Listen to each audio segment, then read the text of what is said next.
front of me is Poco X6 Pro, and today I would like to show you how you can change font style.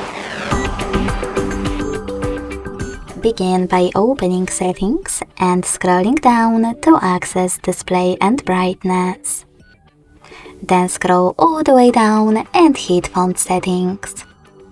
Now tap on one of those font styles over here,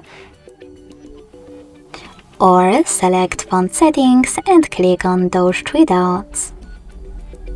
Then download the best font style for you.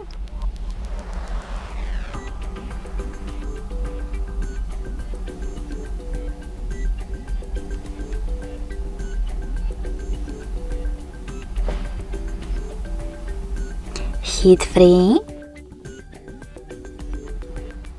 and tap on Apply. So when I go back, as you can see, style of my font has changed again. To go back to your default style, click on Font Settings and tap on Default.